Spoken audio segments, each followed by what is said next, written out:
నమస్తే అండి. కార్తీక మాసములో బ్రహ్మ విష్ణు మహేశ్వరులకు చేసే పూజ త్రినాద వ్రతము అంటారు. ఇది ఒక వ్రతములా భాగంగా వస్తుంది. దీనిలో త్రిమూర్తులు బ్రహ్మ విష్ణు మహేశ్వరులు ఒక భేద బ్రాహ్మణుడి సహాయం గురించి వివరిస్తుంది. బ్రహ్మ విష్ణు మహేశ్వరుల అనురాగంతో ఆ బ్రాహ్మణుడు త్రినాదు మేళ 3 రకాల వంటలతో కూడిన విందులు కూడా ఏర్పాటు చేస్తారు. తద్వారా తన కష్టాల నుండి ఎలా విముక్తి పొందారో చెప్తారు. అంతటి మాణిక్యమైనటువంటి మహత్తరమైనటువంటి మేళ ఈ త్రినాదు మేళ. ఇది కార్తీక మాసంలో ఏ రోజైనా చేసుకోవచ్చండి. అన్నిటికీ మించి పౌర్ణమి రోజు చేసుకుంటే దీనికి ఎక్కువ పట్టింపు ఉంటుంది. బ్రహ్మ విష్ణు మహేశ్వరుని పూజించడానికి ఓ ఫోటో పెట్టి చక్కగా మన శక్తి కొద్దీ 3 మేళాలు కానీ 9 మేళాలు కానీ 12 మేళాలు కానీ ఏర్పాటు చేసుకోవాలి. ఒక్కొక్క కొబ్బరికాయకి పసుపు రాసి బ్రహ్మ విష్ణు మహేశ్వరుల రూపంలో వాటికి చక్కగా తీర్చిదిద్దాలి. మర్రి ఆకులను తెచ్చుకోవాలి. పసుపు గణపతిని తీసుకొచ్చి ముందరగా పసుపు గణపతిని పూజించాలి. ఈ పూజకి ఏమున్నా లేకపోయినా గంజాయి ఉండాలండి. చక్కగా ఆకు చెక్కలు అందరికీ మనం ఇక్కడ 3 మేళాలు పెట్టుకున్నాం అంటే 9 మందికి చక్కగా ఆకు చెక్కలతో తాంబూలం ఏర్పాటు చేసుకున్నాం.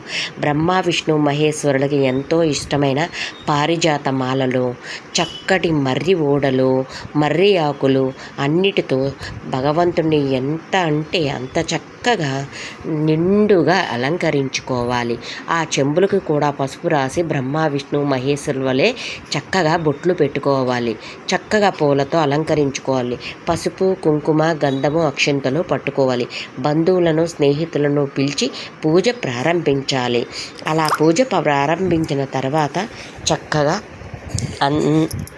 పూజ అయిపోయిన తర్వాత బ్రహ్మ విష్ణులకు పూజ చేసి దీపారాధన చేసిన వెంటనే చక్కగా ఓం కార్తీక దామోదర ఆవాహయామి, త్రయంబకేశ్వర ఆవాహయామి, బ్రహ్మ విష్ణు మహేశ్వర త్రినాదులరా విచ్చేయండి, బ్రహ్మ విష్ణు మహేశ్వర త్రినాదుల్లారా విచ్చేయండి, బ్రహ్మ విష్ణు మహేశ్వర త్రినాదుల్లా విచ్చేయండి అంటూ స్వామివారికి పిలుపునిచ్చి ఆవాహన చేసి షోడోపపూజలతో చక్కగా పూజ మొదలు పెట్టాలి.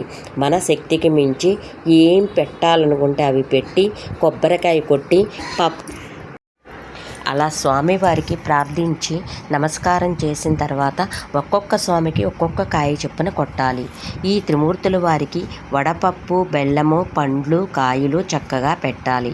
కావలసిన ప్రసాదం ఏమిటంటే ఆకులు చెక్కలు. త్రినాదు మేళ పూజకు వచ్చిన వారు కథ వినాలి, ప్రసాదం నోట్లో వేసుకోవాలి. ఏ సంకల్పం అయితే చెప్పుకొని మనం త్రినాదుల మేళ చేసుకుంటామో అది తీరిన తర్వాత మళ్ళీ మేళాలు ఇవ్వాలి అనుకున్నప్పుడు ఖచ్చితంగా ఇచ్చి తీరాలి.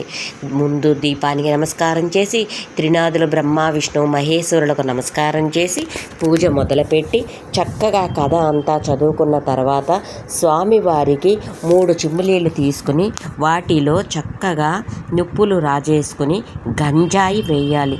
స్వామివారి పూజలో అతి ముఖ్యమైనది అతి జాగ్రత్తగా కావలసినది స్వామివారికి గంజాయి. ఈ లోపుగా కొబ్బరికాయలు కూడా కొట్టి స్వామివారికి అలా పెట్టాలి. అలా స్వామివారికి నివేదన చూపించిన తర్వాత స్వామివారిని తలుచుకొని ఏం కోరుకుంటే అది తీరుతుంది.